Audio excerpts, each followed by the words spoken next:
ایک مسئلہ پہلے سمجھانا چاہتا ہوں۔ ہماری جماعت کے ایک بڑے ذمہ دار نے رات مجھ سے، اور میں ہی نہیں تھا، امام صاحب بھی تھے، دوسرے امام صاحب بھی تھے، سب کے سامنے یہ بات انہوں نے کہی کہ کچھ بعض عورتوں کے یہ ٹیلی فون آتے ہیں اور آئے ہیں کہ ان کے شوہر ان سے پچھلے راستے میں فائدہ اٹھانے پر عورتوں کو، بیویوں کو مجبور کرتے ہیں۔ میرے پاس کسی بہن کا ڈائریکٹ ایسا فون نہیں آیا ہے، پورا سیریز میں نے حوالہ بتایا، امام صاحب بھی وہاں تھے، دوسرے امام صاحب بھی تھے، اور جماعت کے سب سے بڑے ذمہ دار نے مجھ سے یہ بتایا کہ بعض عورتوں کے یہ فون، کسی ایک اور صاحب نے نام لیا تھا، میں بھول گیا، ان کے وہ ذمہ دار قسم کے آدمی ہیں، ان کے پاس یہ فون عورتوں کے پہنچتے ہیں کہ بعض شوہر یہ حرکتیں کرتے ہیں اور پچھلے راستے میں صحبت کرنے پر عورتوں کو مجبور کرتے ہیں۔ اب عورتیں پریشان ہیں بیچاری کہ ہم کیا کریں۔ انہوں نے یہ کہا کہ مولانا مفتی صاحب سے پوچھو مسئلہ، ہم کیا کریں۔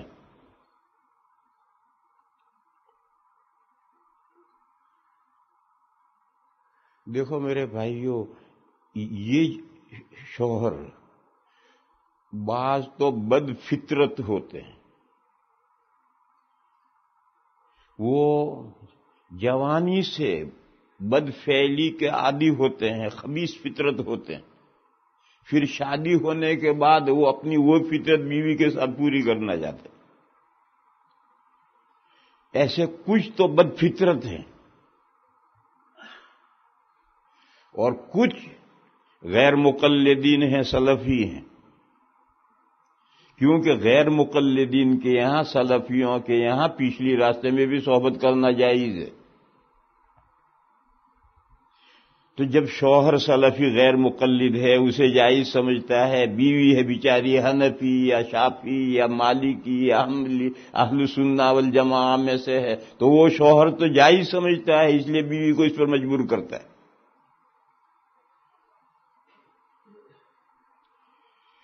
سلفیوں کے یہاں یہ حرکت کیسے جائز ہو گئی؟ قرآن پاک میں جو آیت پاک ہے، نساؤکم حرث لکم فأتوا حرثکم انا شئتم، تمہاری بیویاں تمہارے لیے کھیتی ہیں، بس آؤ تم اپنی کھیتی میں جہاں سے چاہو۔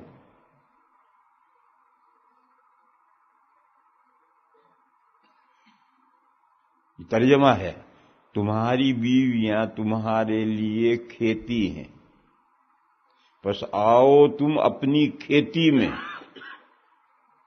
اپنی کھیتی میں، کھیتی سے کیا مراد ہے؟ جہاں سے تم چاہو۔ یہ غیر مقلدین کہتے ہیں کھیتی سے مراد عورت ہے، حالانکہ کھیتی سے مراد ہے شرمگاہ، آگے کی شرمگاہ کھیتی سے مراد ہے۔ یہ کہتے ہیں نہیں، پوری عورت مراد ہے۔ جب پوری عورت کھیتی ہوئی تو کہا جہاں سے چاہو تم اس کے پاس آؤ، آگے سے صحبت کرو، پیچھے سے صحبت کرو۔ یہ پاگل پن جیسی تفسیر ہے۔ وہ کہتے ہیں کھیتی سے مراد پوری عورت، بس آؤ تمہاری عورتیں تمہاری کھیتی۔ پہلا جملہ یہ ہے کہ تمہاری عورتیں تمہاری کھیتی ہیں، بس آؤ تمہاری کھیتی میں، اور کھیتی سے مراد پوری عورت، آؤ تمہاری کھیتی میں سے جہاں سے چاہو، چاہے آگے سے صحبت کرو چاہے پیچھے سے صحبت کرو، کا قرآن نے اجازت دی۔ حالانکہ بنیادی فکر غلط ہے۔ دیکھو قرآن بہت بڑی ادبی کتاب ہے، بہت بڑی ادبی کتاب ہے۔ شرم کے مسئلے جو قرآن بیان کرتا ہے تو اتنے دور کے کنایے کرتا ہے کہ اس میں ذرا شرم کی بات پہلو نہ رہے۔ قرآن بہت بلاغت و فصاحت کی کتاب ہے۔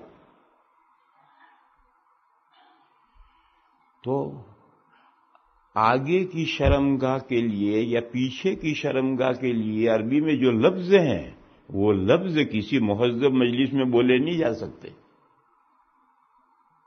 وہ قرآن جیسی فصیح کتاب میں وہ لفظ استعمال کیا جائے بالکل نہیں. میں نے تو رات کو بتلایا تھا کہ مسئلے کی وہ شکل جو نامناسب ہے قرآن وہ بھی ذکر نہیں کرتا، وہ حدیثوں میں آتی. تو اب آگے کی شرمگاہ کے لیے جو عربی میں لفظ ہے وہ تو قرآن میں استعمال ہو نہیں سکتا، اس کی جگہ پر دوسرا کوئی بہت دور کا کنایا لفظ لانا پڑے گا. وہ قرآن لایا حرف کھیتی. اب اگر انسان کے پاس 4 پیسے کی عقل ہے، کامن سینس ہے، تو وہ سمجھ سکتا ہے کہ بیج ڈالنے سے اگتا آگے ہے پیچھے ہے. کھیتی آگے کی راہ ہے، پچھلی راہ کھیتی تھوڑی. عربی میں آگے کی راہ تو حرف کھیتی ہے اور پچھلی راہ تو فرف ہے، کوڑی ہے، کوڑا ڈالنے کی جگہ وہ تو فرف ہے، کوڑی ہے. حرف کھیتی تو آگے کی راہ ہے. اب جب حرف کے معنی متعین ہو گئے آگے کی راہ، تو اب اناشے تم کے کیا معنی؟ جس طرح سے چاہو، جس طرح سے چاہو، جگہ متعین ہے، اسی جگہ میں صحبت کرنی ہے جس طرح سے تم چاہو، آگے سے، پیچھے سے، دائیں سے، بائیں سے، کھڑے کھڑے، بیٹھ کر، لیٹ کر. اناشے تم میں یہ آیا. جب حرف کا مصداق متعین ہو گیا تو اب اناشے تم کا یہی مطلب ہے. اور حدیث شریف میں 2 ٹوک یہ مسئلہ آیا ہے. نبی پاک صلی اللہ تعالی علیہ وسلم نے فرمایا، من اتا کاہنن او حائضا او امرأۃ فی دبورها فقد کفر بما انزل علی محمد صلی اللہ تعالی علیہ وسلم.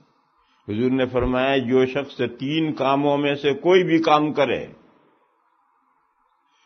جوتشی کے پاس گیا، اس کو اپنا ہاتھ دکھا کر کے اپنا بھویش، اپنا فیوچر معلوم کیا، اور جو کچھ اس نے بتلایا اسے مان لیا.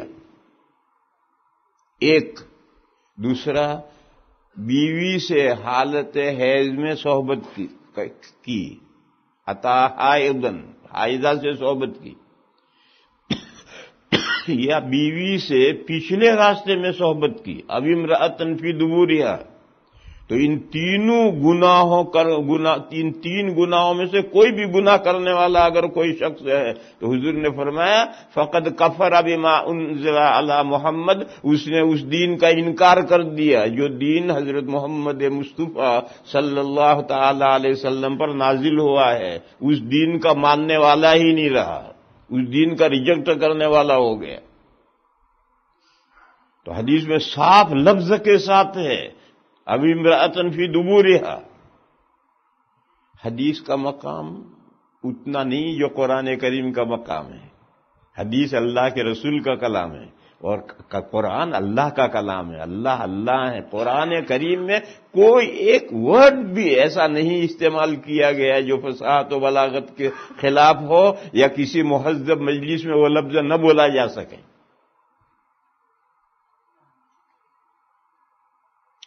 بلکہ بعض ایسے احکام جو غیر مسلم قرآن کا مطالعہ کرے اور اس کے رونگٹے کھڑے ہو جائیں، ایسے احکام قرآن میں سے تلاوت منسوخ کر دی گئی.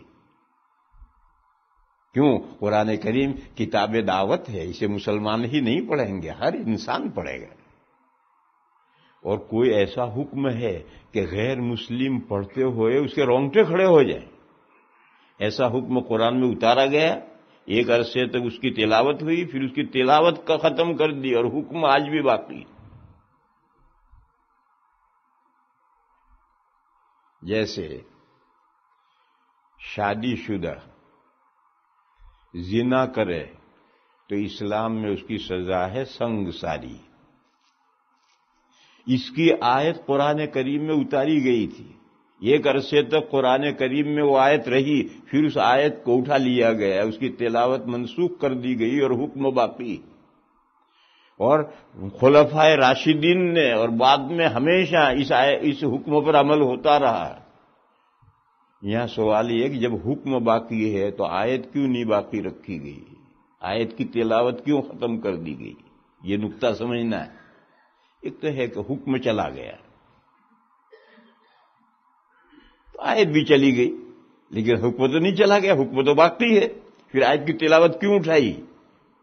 اس کی وجہ میں سمجھا رہا ہوں. قرآن کتاب دعوت ہے، یہ غیر مسلم مطالعہ کر رہا ہے، اس کی زندگی ایسی ہی ہے کہ وہ شادی شدہ ہے اور زنا کرتا ہے، ابھی غیر مسلم ہے. تو جب وہ اس کتاب کو پڑھے گا تو اس کے تو رونگٹے کھڑے ہو جائیں گے کہ اگر میں نے اسلام قبول کر لیا تو سب سے پہلے تو میں سنساری کر دیا جاؤں گا. میرے بھائیوں، یہ جو 3 گناہ ہیں، 4 گناہ ہیں، شریعت نے 4 گناہوں کی سزائیں مقرر کی ہیں. صرف 4 گناہ ہیں جن کی سزائیں مقرر کی ہیں اور ان کو حد قرار دیا ہے، اور اس میں کوئی تبدیلی کا کسی کو اختیار نہیں دیا ہے. ان 4 کے علاوہ جو ہزاروں جرائم ہیں، گناہ ہیں، شریعت نے اس کی کوئی سزا مقرر نہیں کی ہے. قاضی جو سزا مناسب سمجھے دے، پارلیمنٹ اس کو کوئی رہنمائی دے سکتی. 4 سزائیں اللہ نے اتاری، ان میں سے 3 کا ذکر قرآن میں ہے، 1 کا حدیث میں ہے. ان 4 گناہوں کی سزاؤں میں تبدیلی کا کسی کو حق نہیں. وہ 4 کیا ہیں؟ زنا کی سزا آدھی تو قرآن میں آیت ہے، کنوارے کی سزا تو ہے، شادی شدہ کی سزا قرآن میں تھی، اسے اٹھا لی اور حکم باقی ہے.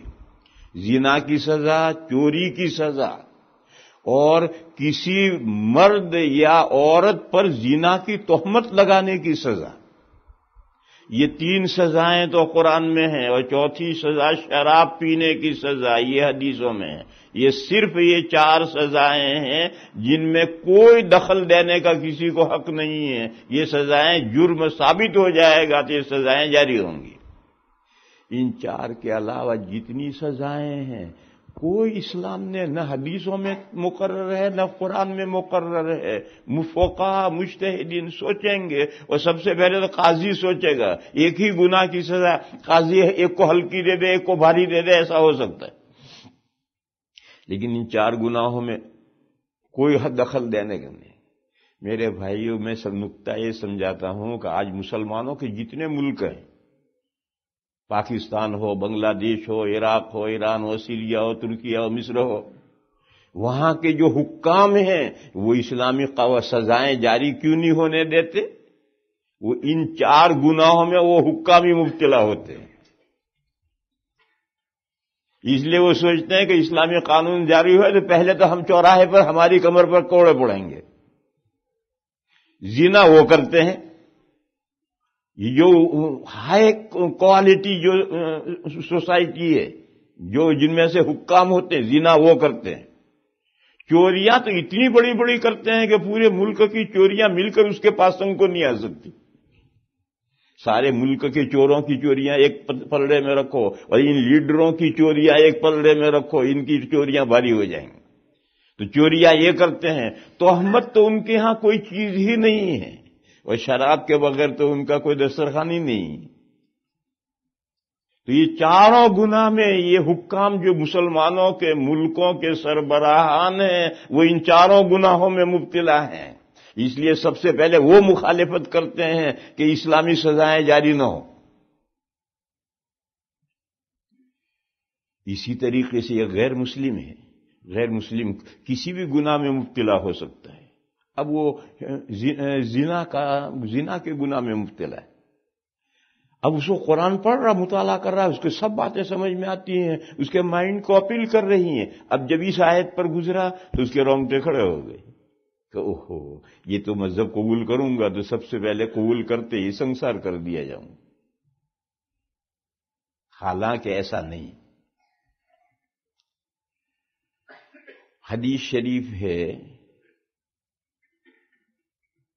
الاسلام یہدم ما کان قبلہ. اسلام مٹا دیتا ہے اس چیز کو جو اس سے پہلے ہوتی. اس کا مطلب ایک تو جو آپ لوگ جانتے ہیں وہ یہ ہے کہ کفر کے زمانے میں جو گناہ ہو گئے ان کے گناہ اللہ نے معاف کر دیے. میرے بھائیوں اتنا ہی مطلب نہیں ہے. کفر کے زمانے کی جو فطرت ہے وہ فطرت بھی اسلام لانے سے بدل جاتی ہے. اور تجربہ کر کے دیکھو، آپ کو جو نو مسلم ہیں جو سچے جذبے سے ایمان لائے ہیں اور ایمان لانے کے بعد اسلامی تعلیمات بھی انہوں نے کچھ سیکھی ہیں، وہ آپ کو ان بڑے گناہوں میں مبتلا نظر نہیں آئیں گے. ہم لوگ جو پشتینی مسلمان ہیں ہم تو ان گناہوں میں مبتلا ہوں گے، مگر وہ نو مسلم ان گناہوں میں مبتلا نہیں ملیں گا. کیوں؟ الاسلام یہدم ما کان قبلہ، وہ پہلے کی بات ہے اور منٹوں سیکنڈوں میں جاتی ہیں. سالوں کی عادت منٹوں سیکنڈوں میں جاتی ہے. ایک صحابی حضور کے پاس آئے، ابھی صحابی نہیں ہے، عرب کے آدمی ہیں. انہوں نے کہا کہ میں ایمان لانے کے لیے آیا ہوں مگر میں 2 کام نہیں کروں گا، اگر آپ منظور کریں تو میں ایمان لے آؤں. کیا نہیں کرو گے؟ انہوں نے کہا نماز نہیں پڑھوں گا اور زنا نہیں چھوڑوں گا. میرا کام، مجھے تو گٹی میں پڑا ہوا زنا، میرا تو زنا کے بغیر کام ہی نہیں چلتا ہے. تو اگر آپ زنا کی اجازت دے دیں اور نماز نہ پڑھنے کی اجازت دے دیں، میں مسلمان ہونے آیا ہوں. اور عرب کا بڑا بہادر تھا، ڈاکو تھا، بڑا بہادر آدمی تھا. نبی پاک صلی اللہ تعالی علیہ وسلم نے اس بندے سے، ابھی صحابی نہیں بنا، اس بندے سے ایک سوال کیا، اگر تمہاری ماں بہن کے ساتھ کوئی زنا کرے تو تمہیں غصہ آئے گا؟ تو بہادر آدمی تھے، ڈاکو تھے، بفر گئے. کہا میں اگر یہ میری ماں بہن کے ساتھ کوئی ایسی حرکت، قتل کر دوں گا خبیث کو. تو حضور مسکرائے اور فرمائے کہ تم جن عورتوں کے ساتھ یہ حرکت کرتے ہو وہ بھی تو کسی کی ماں بہن ہے.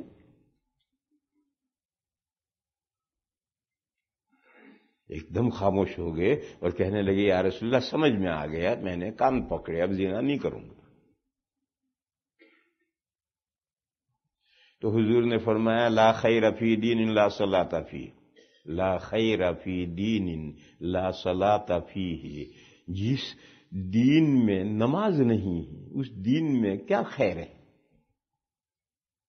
یعنی حضور نے فرمایا کہ اگر تم مسلمان ہونے کے بعد نماز نہیں پڑھو گے تو مسلمان ہونے سے فائدہ کیا؟ فائدہ بتاؤ. ارے مسلمان تو ہونا ہی ہے جنت حاصل کرنے کے لیے، اور جنت حاصل ہوگی نماز سے، اور تم نماز پڑھو گے نہیں تو مسلمان ہونے سے کیا فائدہ ہے؟ تو انہوں نے کہا رسول اللہ سمجھ میں آ گیا، میں پڑھوں گا نماز. اسلام لائے حضرت ابو کبیر حذیلی، بڑے صحابی. تو منٹوں سیکنڈوں میں بات جاتی ہے. لہذا جب وہ قرآن میں پڑھے گا اور اس میں اس طرح کا حکم اس میں نہیں ہے، پھر اس کو اللہ نے توفیق دی اور وہ ایمان لے آیا. ایمان لانے کے بعد اس کی سب عادتیں زنا ونا کی سب عادتیں چھوٹ جائیں گی.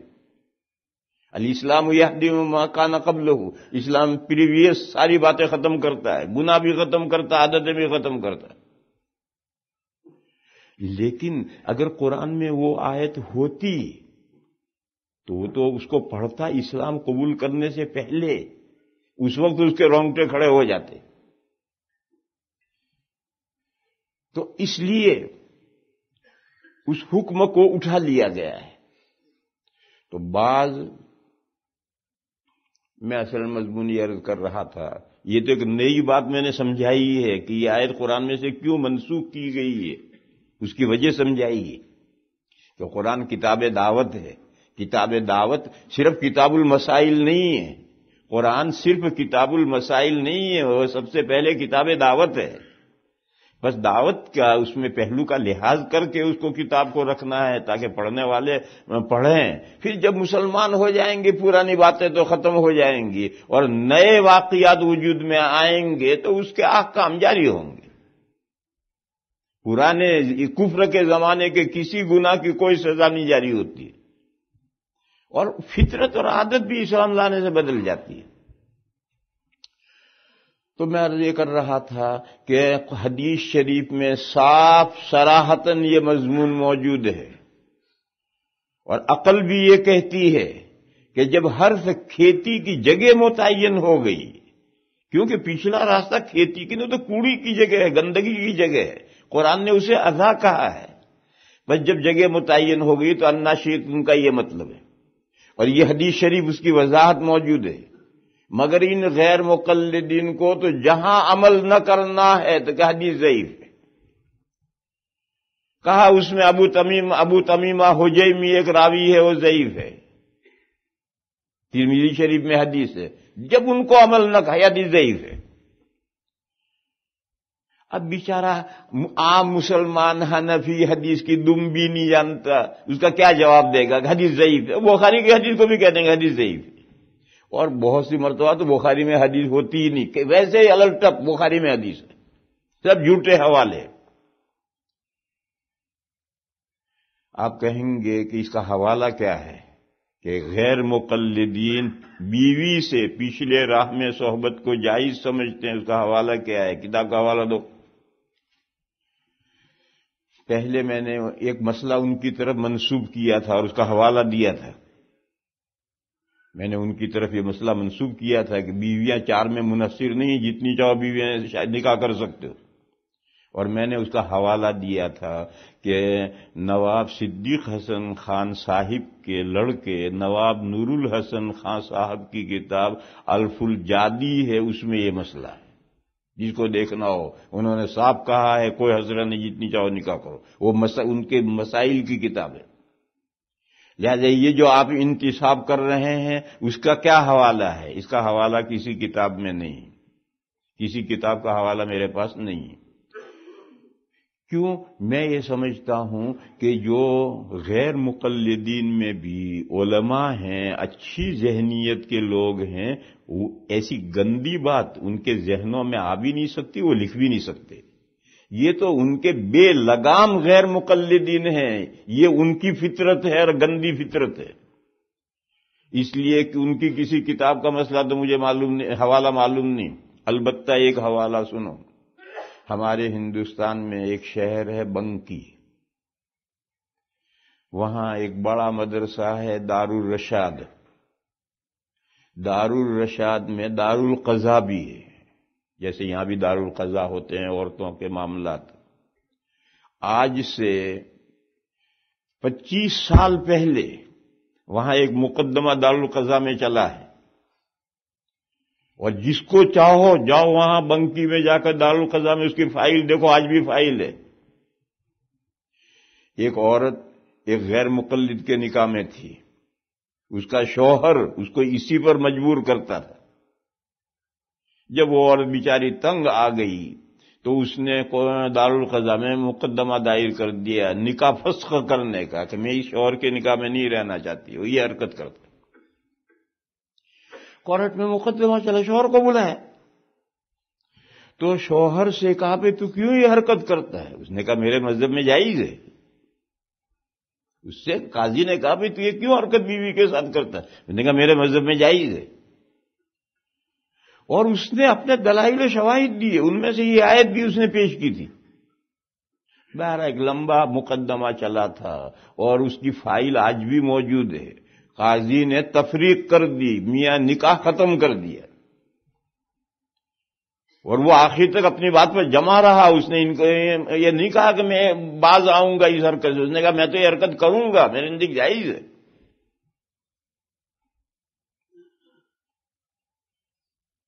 تو اس لیے یہ مقدمہ ہے بنکی، یو پی میں بڑا شہر ہے، وہاں دارالرشاد مدرسہ ہے، اس مدرسے کے ساتھ دارالقضا ہے۔ 25 سال پہلے یہ مقدمہ وہاں غیر مقلد شوہر اور حنفی بیوی کا چل چکا ہے، اور قاضی نے اسی حرکت کی بنیاد پر نکاح ختم کیا ہے، اور شوہر نے تیار نہیں ہوا، اس نے کہا میرے مذہب میں جائز ہے، میں تو بیوی کے ساتھ یہ حرکت کروں گا۔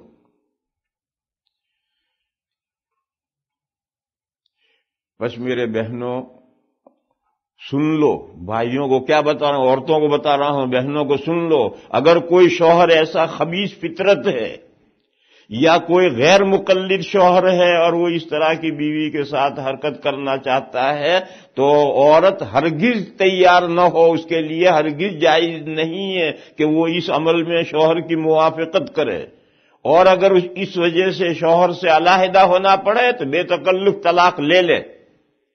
اللہ تعالیٰ اس بہن کا کفیل ہوگا، ذمہ دار ہوگا، اللہ بہترین انتظام کریں گے۔ باقی اس کے لیے ایک لمحے کے لیے بھی شوہر کی موافقت جائز نہیں۔ حالت حیض میں شوہر فائدہ اٹھانا چاہتا ہے، بیوی کے لیے موافقت جائز نہیں۔ اس مسئلے میں بھی بیوی کے لیے موافقت جائز نہیں ہے، اور اگر ان دونوں مسئلوں کی وجہ سے شوہر ناراض ہو جائے اور غصے ہو جائے اور شوہر نکاح ختم کرنا چاہے، بے تکلف ہماری بہنیں اپنے شوہر سے جدائی لے لیں، اللہ ان کا ذمہ دار ہوگا۔ ہرگز ان دو برائیوں کے اندر وہ شوہروں کی موافقت نہ کریں۔ یہ جو غیر مقلد ہمارے ہندوستان میں بھی واقعات پیش آتے رہتے ہیں، اور یہاں بھی جن بہنوں کے بیچاروں کے فون آئے ہیں، وہ فون یہ ان کے شوہر یہی سلفی غیر مقلد ہوں گے، اور جب انہوں نے کہا جائز ہے تو جائز کریں گے، اور پہلے سے ان کو بری عادت پڑی ہوئی ہے تو وہ بیوی سے بری عادت پوری کرنا چاہتے ہیں۔ لا الہ الا اللہ۔ رات ہم بہت پریشان ہوئے کہ کیا اس معاشرے میں یہ کیا حرکتیں ہو رہی ہیں، اور معاشرے کو، لوگوں کو ہم کیسے سمجھائیں، لوگوں کے سامنے بات کیسے کریں۔ لکھ کر پمفلیٹ شائع کرتے ہیں تو غیر مسلم کیا کہیں گے کہ مسلمانوں کی سوسائٹی میں کیا ہو رہا ہے، اور کرنے والے یہ لوگ ہیں۔ اور میں نے پیچھے بتایا کہ ان کے یہ جائز ہے تو وہ سارے معاشرے کو بدنام کرتے ہیں۔ بس اگر کوئی عورت بھی غیر مقلد ہے، سلفی ہے، مرد بھی ایسا ہے، دونوں جانے جو کرنا ہو کریں۔ لیکن اگر عورت حنفی یا شافعی یا مالکی یا حنبلی ہے، اہل سنہ والجماعہ میں سے ہے، تو وہ عورت سن لے کہ یہ دو عمل ہرگز جائز نہیں، اور عورت کے لیے ہرگز روا نہیں ہے کہ وہ شوہر کی موافقت